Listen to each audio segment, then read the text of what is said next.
Hello, everyone. Dr. Chris Martinson of Peak Prosperity here, back with you. Today we have another exciting chapter of the crash course. Today we're talking about inflation. Everybody's talking about inflation here in 2023, and we're going to be talking about it for many, many years to come because it's a very human thing when people get in charge of and then run their money systems poorly. Inflation, as we're going to see, is not some miracle that happens on some astronomical schedule that we can't predict. It is a active policy. So let's go right there and talk about inflation now. And this is it, chapter 4. This is an important one. You're all going to want to make sure you really grasp what's in this particular chapter. Now, begins with this. What is inflation, right?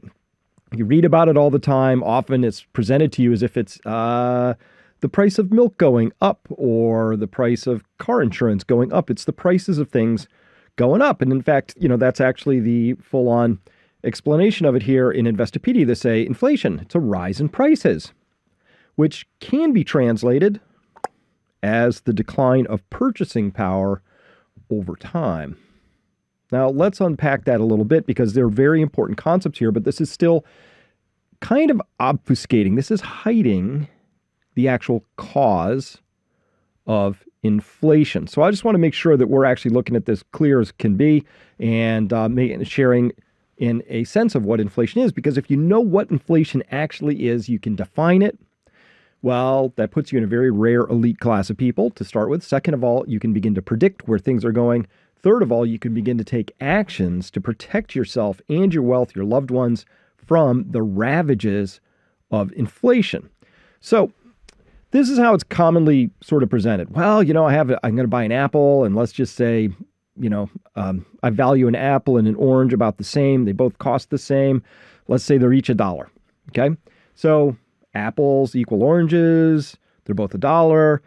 That's how we would value these things. An apple's worth $1, an orange is worth $1. They are now, that's how we would set it.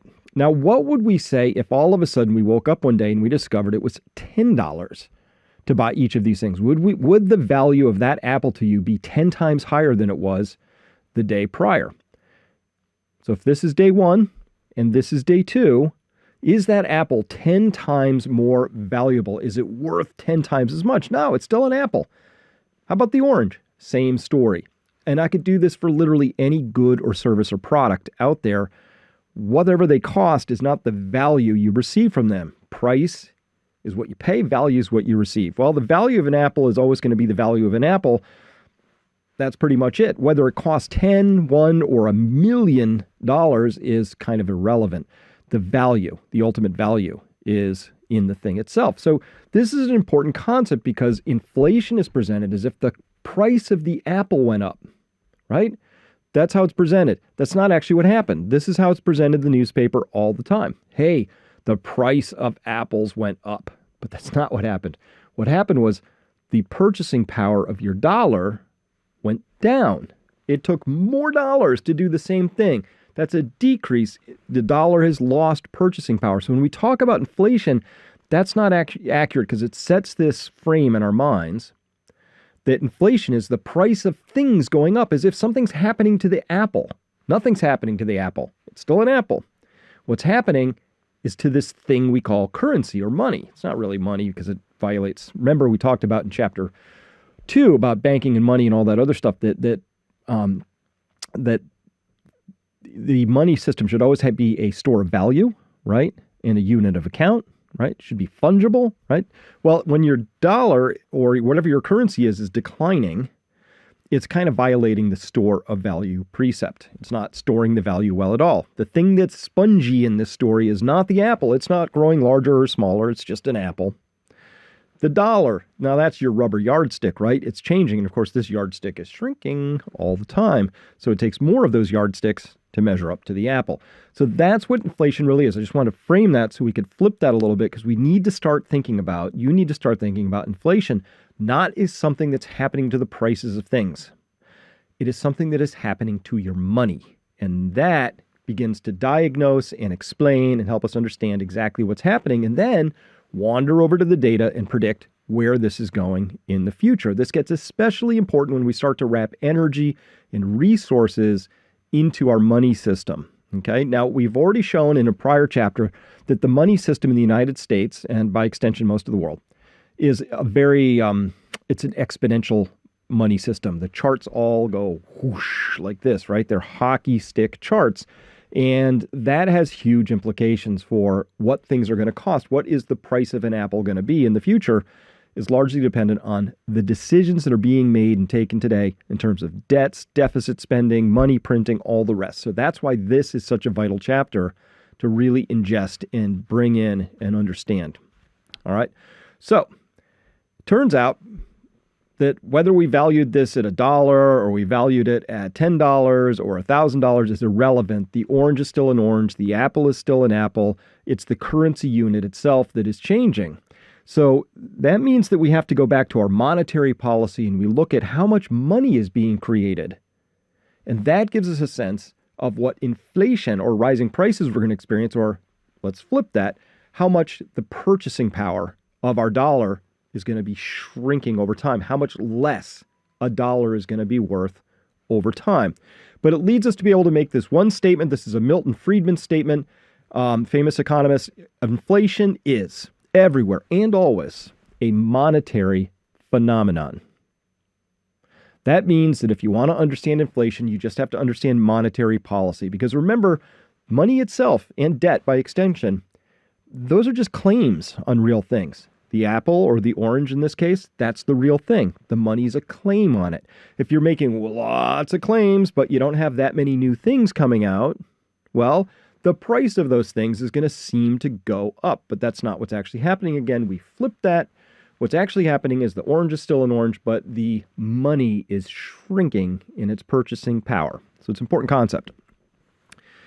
John Maynard Keynes said, by inflation, the government may secretly and unobserved confiscate the wealth of the people, and not one man in a million will be able to detect the theft. Absolutely spot on. So what does he mean by this, though? That's a pithy statement. That's John Maynard Keynes there, and this was in something called The Economic Consequences of Peace, The Unseen Hand, page 57. By inflation, the government may, secretly and unobserved, confiscate the wealth of the people, and not one man in a million will detect the theft. How do you confiscate the wealth of the people without them detecting that? That seems tricky, because if you tax people, boy, they get that right away, and nobody likes that. That's why inflation has often been called the hidden tax. It's there. A tax is the government reaching in and taking your wealth by force if necessary, right? Or under threat of force. Whereas inflation is this hidden tax. It just stealthily, it just takes from you. That's what we're going to discuss today, because once you understand this process, then you're in a position, again, to protect yourself, to know where things are going, to understand the mechanisms of what's happening. And then you'll be among that one man in a million, because you will now, after watching this chapter, be able to detect the theft. It's not all that hard. It could be taught, should be taught in schools, but isn't. And we could all conjecture as to why such vital, important things like we're discussing here today are not part of average standard curricula. Everybody ought to talk about this. This should just be absolute 100% a topic of conversation, because I would like to have a say in when I'm being taxed, surreptitiously or overtly. I would like to have a say in that. And by inflation, we get no say in it whatsoever. And so we should understand it a little better and then talk about it. All right. So let's go through a little bit of history now. I love the way history frames this. So this is a really incredible chart series we're going to step through here. 300 years of inflation history in the United States. Right now, we're just looking from 1665 to 1776. This is 111 years.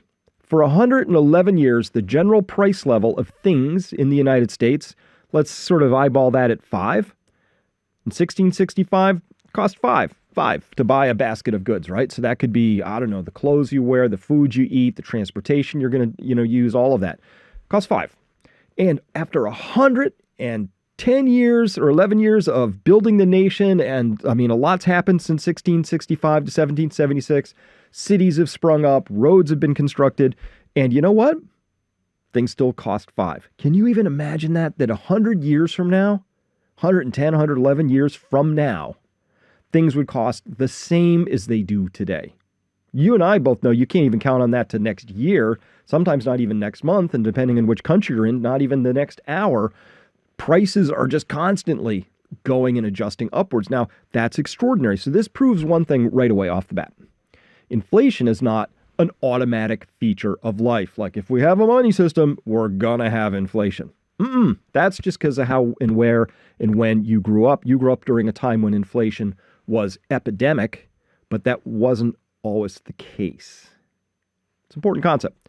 All right, but then something happened, and we'll get to that in a second. But first, so here's the reason for 100 years of price stability. The United States was on a hard money currency unit. And by the way, it didn't have its own money system. It was using shillings. It minted a few, but it was using shillings and things like that from Great Britain at the time, or it was using Spanish dollars, or it was using the silver and or gold coinage of other countries as a starting point, and then it began to develop some of its own. Here's a pine tree shilling from 1652. Got a pine tree on the back, made out of silver. And so when you're on a hard money system, a gold or silverback system, those tend to be very non-inflationary. And so that's the system the United States was on during that whole period of time. Now, here's an example where they say where there's a paper representation. So there's a bank somewhere, and in that bank there is a treasure trove of gold and silver. In this case, this is in New Hampshire. And they said this is paid to the bearer 1 Spanish milled dollar if they hold this thing, right? So this piece of paper would entitle you, this is a claim check on money. This wasn't money itself, but it acted like money. The real money was the gold or silver, in this case silver, that would be somewhere in a warehouse, in a bank, and however it's being stored, and you could go and claim that with your little claim check here. Okay, what is a Spanish milled dollar? This is a Spanish milled dollar right here. It had a very known weight and a very known purity.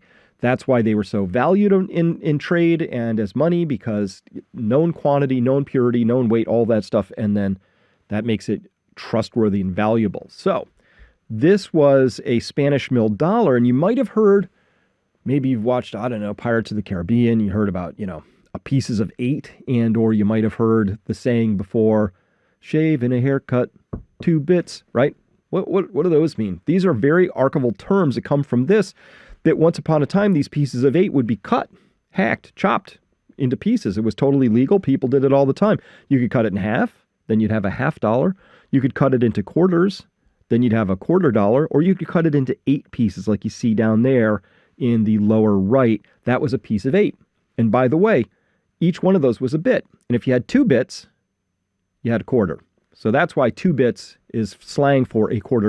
It comes all the way back from the time when people used these as money and would then actually chop them up. Because remember, one of the things you want your money to be, three features it should have. One, it should be divisible, right? So this is divisible money. You could either have a whole dollar or you chop it up, get pieces of 8.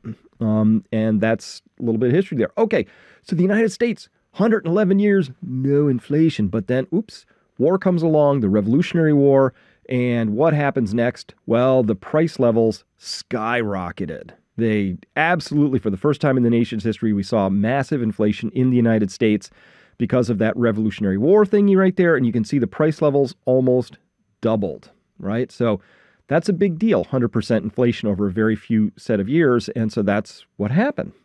And by the way, in order to fund the war, the United States Congress began issuing these things called Continentals, and is according to a resolution of Congress passed at Philadelphia, February 17, 1776. This is 1/3 of a dollar, by which they mean a Spanish milled dollar, right? Again. All right, so that led to this expression, though, which is not worth a continental. A little outdated now, but it was certainly circulating for hundreds of years in the United States. Not worth a continental, meaning not worth a continental dollar. And why did that happen? Because in 1775, quote, practically at the outset of hostilities, the Continental Congress authorized an issue of $2 million in paper money. But by the end of 1776, 25 million was in circulation, and already at a 30% discount relative to its silver Spanish milled dollar weight. By the end of 1777, it was 38 billion was in circulation. Now it's a 70% discount. Remember, the money is shrinking. It's losing its purchasing power relative to silver. And by the end of 1779, 192 million was in circulation, and $1 in paper money was worth only 1 or 2 cents in silver. So it had lost 98 to 99% of its value. And the states then were also issuing their own paper money. Woo! So here's a thing that happens. When it becomes impossible to fund through overt taxation, governments will resort, even our famous founding fathers, will resort to covert taxation. That's where you print up paper and you call it money, but it's not. In the same sense that money, when you have something that's fixed and hard asset, gold, silver, durable like that, now you have something that you can't expand or contract very easily without doing hard work like mining it, trading for it, doing things like that. So not worth a Continental. That's where it comes from. And again, this is what a Continental would have looked like. And that would have been worth, a third of a couple of cents, maybe, by the time it would be redeemed. All right. But then look what happened. Look what happened next. Right after the Revolutionary War, right? Price levels went back down again. It's like they went high, but then the nation got its footing again, went back onto the hard currency system, wrote things like the Coinage Act of 1794, enshrined that nothing but gold or silver shall actually be money, put it in the Constitution, in essence, made an act around it. And so this is what happened. Inflation went back down. Now we're back to that happy state of things costing 5 on this chart. All right. And then there was this war of 1812 to 1814. Oops, created another little burst of inflation, and that's a bad one. That one went up pretty high right there. But that war went and passed, and when it was over, you know what happened?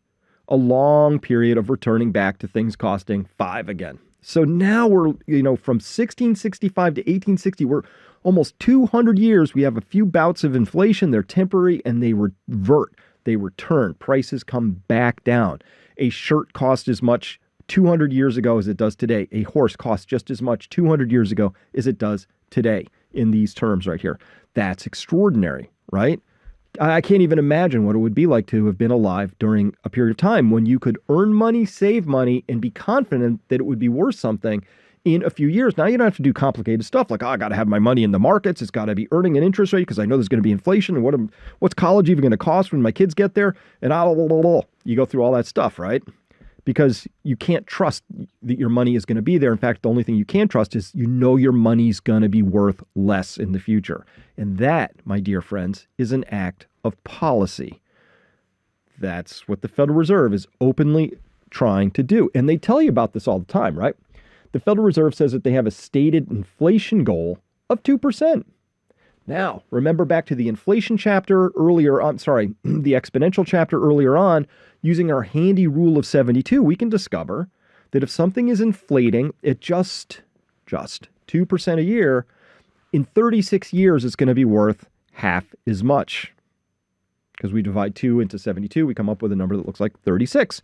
So that means every 36 years, the money's worth half as much. Contrast that, if you will, with an era where for 200 years, your money was safe and it was sound, right? Totally different environment. You can make different decisions. It's a much easier world to live in. There's not as much franticness around having to have your money at work all the time. And that is part of the game of why our current system loves inflation, why the Federal Reserve tries actively, openly, admittedly, to create inflation, why banks love inflation, why Wall Street loves inflation. They all love inflation because it forces you to play their game. And that game is rigged in their favor. Of course it is. They're the house. They set the house rules. They'd be stupid if they did not set the rules in their favor. So that's what they do, of course. All right. Then, another war, civil war this time. And what happens? Another big old bout of inflation. Inflation roars back. Kind of cool piece of history there. This is a United States dollar at the time from the north, a treasury note. The back is green.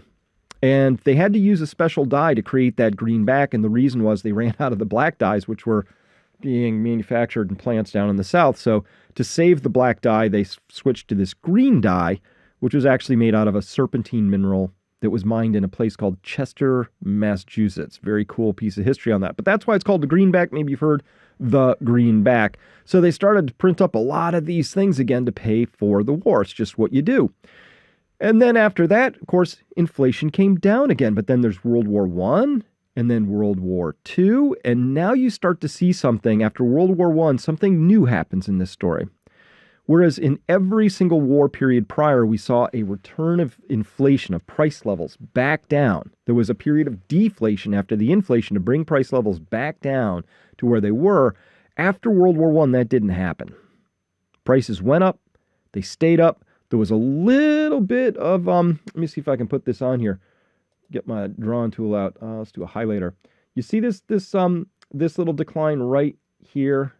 That's actually the Great Depression right there. I've marked in yellow, and that maybe I could use, let me see if I can put it up with my laser pointer. Yeah, right here in this little spot where I'm pointing to right here, ding, this is the Great Depression because that's 1925, that's 1935. So right here, that little decline. So if it wasn't for the Great Depression, these prices almost certainly would have stayed up. And the reason for that is because in 1913, this institution called the Federal Reserve, which is a private cartel of banks, was put into motion. And when they got put into motion, their whole job was to prevent prices from going back down again. Their whole job was to stoke inflation. Their whole job was to create lots and lots of credit creation, lots of money creation. The whole idea here was, and maybe it started out innocently enough, but was, hey, if we can keep this economic engine stoked, we'll just keep growing forever. And we do that by just flooding the country, the banking system, with businesses with more and more currency, with more credit, with more debt. So that began this whole thing, and that was a brand new experiment. There were a lot of people back at the time who were very unhappy with the creation of the Federal Reserve, some very prominent people, because they knew that this was a whole new game we were about to get on. The country had been growing and very prosperous and very stable and a very lovely place to live for a long time. But once you start monkeying with the money system, you start to introduce the capability to have all kinds of insidious bystander effects that come into play. Because your money is your social contract. It is the glue. It is the agreement. It is the relationship that we can all hold. It is our trust at a distance with each other. And when somebody is in charge of that, and it's not entirely transparent who or what they are, or what their motives are, and they begin to then erode that, they're not just eroding the value of the dollar in the case of the United States, they are eroding the entire social contract. Hop, skip, and a jump, and here we are in 2023 talking about things like the massive decline in trust in institutions with each other, rats in a cage fighting each other, all the transgenderism, the fact that our medical system completely abandoned and betrayed people, on and on and on. Those are all actually corollary effects that begin when you start by undermining our social contract. And the most important social contract we have is money. So that's why I care about this, why I want to talk about inflation as much as I do. Okay, so back to this chart. World War I, boom, price levels go up, stay up. Come down a little bit during the Great Depression. World War II, okay, now we're back up again. Then what happens? Well, now we find out for the first time in this 300-year series here, which is a 310-year series, starting from, all the way back here, right? As we track all the way through this whole time, prices have been very stable and inflation has not been sticky. After World War I, World War II, we start to see now prices are sticky. Inflation is now a somewhat permanent feature of the landscape. So that by the time we get to the Vietnam War, it's already true that this is the general trajectory of the country, that inflation is now a thing that's permanent, and it seems to be rather extraordinary and new. It's a new feature of the system. All right, so what can we say about this up to this part of the story, and then we'll finish with its dramatic conclusion. All wars are inflationary, period, full stop, always have been, always will be. If you see a war going on, there's going to be inflation happening. So there's been an enormous amount of inflation of late because, well, lots of war going on right now. And why is that? Why are wars themselves always inflationary? Well, first up, you have to build a lot of very expensive stuff, right? And that feels like economic activity because sure enough, good, hardworking people who built the second rivet strut piece on the back tail of that thing for extraordinary amounts of money, right? that's a machinist. That's a guy or gal with a job and a family and all that, right? So you spend the money to build these amazing things. We build these extraordinarily gifted bombs that can do awesome things coming in from who knows where and hitting perfectly accurately. But what's at the end result of that? All that amazing technology and economic activity, an explosion. And that's the end of the story, right? So the money is spent, but there's no downstream. This is not a capital investment in the wealth of a nation. You build a bridge, and lots of economic activity is opened up and is facilitated by having that bridge. If you build a factory, same thing. When you build a bomb and you blow something up, not only does the bomb get blown up, but probably the thing that you blew up, if you had good targeting, it got blown up. So that's what we see is just 100%. I'll say if there's 100 units of money creation, there's like -5 units of economic creation at the end of the whole thing. And so that's why wars tend to be very inflationary, because you're spending a lot, but not on anything that you would call a sound investment, right? It's not an investment at all in any sense of the word. Okay. So, and then August 15th, 1971, something happened. You've heard about it a lot. We've talked about it before. That's the date that President Nixon got on TV and temporarily suspended gold convertibility of US dollars. That was called slamming the gold window, right? So gold was removed as a monetary asset. And now what are dollars backed by at that point? A little bit later than that, they got backed by oil and the military might of the United States. But remember, military spending is kind of inflationary. So what happened was gold was finally removed as a tether because that was just too much pressure. See all that rising price down there, between 1945 and 1965? Too much rising pressure. There's like lots of dollars being created and printed, lots of inflation, and countries are starting to ask for their gold back and converting their dollars into gold and taking the gold home. And so that was no bueno. That got stopped. And so what happens after you remove your final tether from your currency system? Well, that's easy. That's what happens right there. And that only brings us up to 2008. Obviously, things have gotten a little more inflationary since then, so I've extended the chart, and there we go. So now we can see the long sweep of price levels in the United States from 1665 to 2023, and I think you can see the inflection point of this particular hockey stick chart. That happens to be August 15th, 1971, when the United States finally said, we don't want any restraints. We just want to be able to print as much money as we like, or as we want, or as we need in order to do whatever we want, right? It's much easier because that rising red line right there, there's two things I need to say about it. First, everybody who's in power today, everybody who's in power at the Federal Reserve, in Congress, in the Senate, wherever else, at the IMF, BIS, that they've grown up on that sloped line. To them, that's level terrain. That's just how the world works. There's always inflation. Do you want this much or that much? That's the question. Not ever, what would a world be like without inflation? And can we do that? And what would be the pros and cons? We're not having that conversation ever. The conversation is always one expert arguing with another over what's the right amount of inflation to have, because they all grew up on this line. This is flat terrain to them. So yeah, that's the first thing you need to say about that. The second thing is that this is an unsustainable system. This is absolutely guaranteed to break at some point in the future because it's just a math function that says nothing can compound infinitely, but this is a compounding chart. So prices are rising on top of prices. And so we're going to have lots and lots of inflation as we go forward until something breaks. That's what we're headed towards. Okay. So now when we look at this, though, a question got raised earlier, and it was about, I snuck it in there, and it was about purchasing power. So let's think about this for a second. If I give you a $100 bill, you have $100 of purchasing power. If the government gives me a $100 bill, I have $100 of purchasing power. The money I gave you, I had to work to get that money, so I can chase that back and show you that I had to do something, value was perceived or created, and then I received that extra $100, and that's my purchasing power, which I hand to you. When the government prints $100, that's still $100 of purchasing power. Where does that come from? Where exactly does that come from? Because when the government prints this money up and gives it to somebody, like somebody's working on making that left strut bolt hole for the F-35 I talked about earlier, when the government pays that person $100 bill, it's giving them purchasing power, but they just printed that purchasing power out of thin air. Where did that purchasing power actually come from? Because that person goes and spends that money out the store and does stuff with it. So it's real purchasing power. Now, if you could just print true purchasing power out of thin air, none of us have to work. You just print money, hand it out.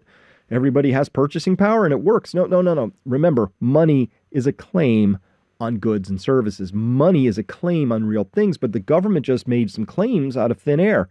So that doesn't work. It works in a closed system where everybody's working and building and increasing value and doing value-added things, and then you can hot swap your purchasing power within and amongst each other. But what happens when player 2 enters the game and just creates a whole lot of purchasing power out of thin air? That's where inflation comes from. And so now we can begin to understand and decode this statement. By inflation, the government may secretly and unobserved confiscate the wealth of the people, and not one man in a million will detect it. And it's hinged on this thing, right, which is inflation can be seen as a decline of purchasing power over time, meaning your dollar is shrinking. It takes more of them to equal an old one. But where did that purchasing power come from? So when the government prints that $100 bill, hands it to me, I go and take that out and I purchase something. Where did that purchasing power actually come from? It's an accounting identity, meaning it had to come from somewhere. This is like a accounting balance sheet, right? Assets, liabilities. The two columns have to match or something's wrong. So when the government, let's do it on a purchasing power. If the government's creating purchasing power on this side of the ledger, then it has to be coming from that side of the ledger. Well, what's on that side? How does this balance out?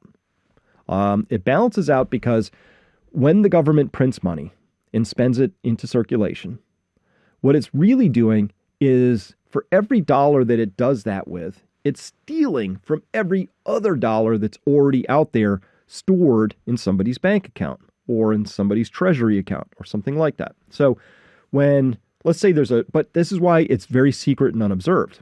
So let's say there's $10 trillion out there in bank accounts and the government prints one more extra dollar. Are you going to notice 1/10 trillionth missing from your account? You are not going to notice that, right? And so that's the process by which this is a hidden tax, because what happens is the purchasing power of every bank account out there shrinks and shrinks and shrinks and shrinks and shrinks. And it does it slow enough and carefully enough and subtly enough that nobody seems to notice it. Not one man in a million can diagnose it, right? But it's theft. It's a taxation. That's why it's called the hidden tax. When the government prints money, what it's doing is it's printing real purchasing power, and the accounting identity says that it's removing that purchasing power equivalent, offset from all the other accounts that are already out there. And that's why if you keep money in a bank account and it earns 0 interest and inflation is 5%, next year you can buy 5% less. Where did that go? Who took it from you? What law was passed that said, Chris, your account can only buy 95 cents worth of what it used to be able to buy for every dollar this year? What happened? Right? That's the story. That's why this is so important. And this is why this is something that I just really needed to go over with you. So a couple key concepts here that emerge from this chapter. The first is that inflation is always and everywhere a monetary phenomenon. It's an act of policy. Somebody decides that they're going to overprint money or overspend money at the government level, and that creates the inflation. We could also see it as a deliberate act of policy when it involves war, when it involves the Federal Reserve having an inflation target that they would prefer to see. They'd like to see 2% or 3%. They've hinted, wink, wink, that they might be able to live with 4%. Rule of 72, 4%. Let's see, that goes in 1. We got 12. Oh, that means every 13 years, your money's going to be worth half as much at 4% inflation. Because 4 divided into 72, 13. Is that right? No. 4 goes in 1. Oh, no. 30, 40, 30, 18. Yep. So this is it's just an absolute, it's a policy. It's an act of policy. Okay. We've seen this policy many times, okay? History's full of this policy, right? I've just seen it tons of times, right? Here's a woman in the famous Weimar Germany inflationary period from 1918 to 1924, just shoveling currency notes into the furnace because that's the cheapest way to heat the house at that point in time. Here is a picture of somebody holding up a stack of 100 Venezuelan bolivars. That's how much $1's worth of those would be. Once upon a time, they were a lot closer to parity, but that's a stack. But that was then. And then a little later, they had to hold up a this size stack to equal that $1. But today, we would have to hold up 20 of those stacks right there and to equal $1 in Venezuela, because $1 in Venezuela now is 2,606,990 Venezuelan bolivars. And that could be twice that by the day after tomorrow. Who knows, right? So that's what inflation legit looks like. And it's just, this is in Zimbabwe, we saw the same function happen. We saw it happen. That's again from the Weimar Germany experience. This is from Yugoslavia in the 80s. So this happens over and over and over again for the exact same reasons that it always happens. Humans are humans. It's so much easier to print a little today and take the pain tomorrow than to take the pain today. You show me the incentive, I will show you the outcome. It's very clear that over and over and over again, when given a choice between doing the right thing and printing more, people print more. They clip coins, they debase, they create the electronic equivalents. It's just how it is. So that's just the nature of the beast. And so turning now to the close of this whole thing, here's the summary of Chapter 4 on inflation. First, inflation is the value of your money going down. It's losing purchasing power. It is not the prices of things going up. The price is the symptom. Symptom of what? Symptom of your money being debased, losing its value. So it's very important to have that first turn of thinking, because it changes everything when you realize it's not that apples are becoming more expensive. It's not that cars are becoming more expensive or guitars or cream. It's that your money is going down. So that's the first thing. And the second thing is related to that is that loss of purchasing power is always an act of policy. It's an act of monetary policy. So all the hardship people are experiencing, the fact that young people can't buy homes because they've been priced out of them, these are all acts of policy by one generation committed against the next generation. That's my main complaint about the Federal Reserve. They are a reverse Robin Hood organization. They take from the many to give to the few. That's what inflation fundamentally does, because it does not hit us all equally. It is a regressive tax, as they say, where inflation hits poor people and middle-class people much harder than rich people. I mean, if their gasoline doubles, no big deal. That's career ending and life ending, lifestyle ending for people who are very poor. So that's just understand it's a matter of policy. That's why we have so much confusion around it, because whoever they are in this story, that includes the media, they're not interested in you having the appropriate context so you can understand where the shocks are really coming from, because they want us pointing our fingers at each other. Hey, look, it's that guy up your street who's taking your lifestyle away. No, it's not. It's the people setting the monetary policy. And then finally, all wars are inflationary. All wars are inflationary. That's just how it is. We are in the middle of a big giant war right now. The United States has been at war basically my entire adult lifetime. So we've seen lots and lots and lots of inflation. Iraq wars, Afghanistan wars, Syrian wars, Libyan wars, now Ukrainian wars, potentially future wars with China, Russia, whatever. They are always inflationary, so you should be ready for that. But most importantly, as you can see from this big chart down here, inflation is not this magic thing that happens, and it's always a condition of life.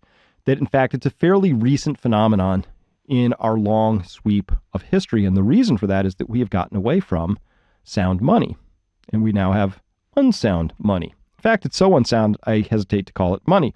So to discuss all of this in greater detail, we are going to be turning now over to our website at Peak Prosperity. Our members and I will be discussing this chapter and what it actually means in terms of today's current events.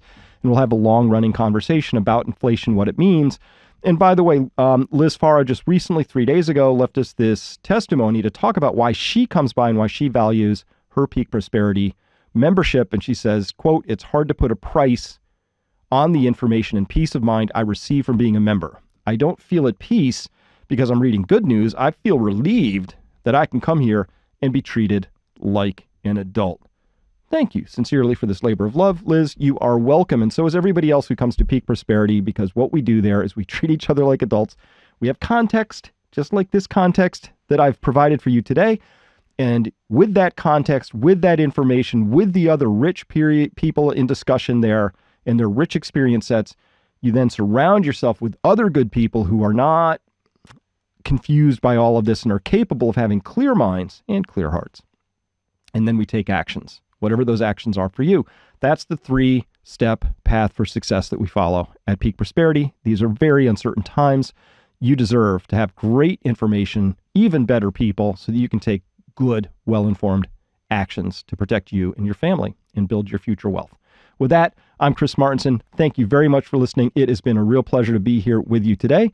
We will see you next time. Bye-bye.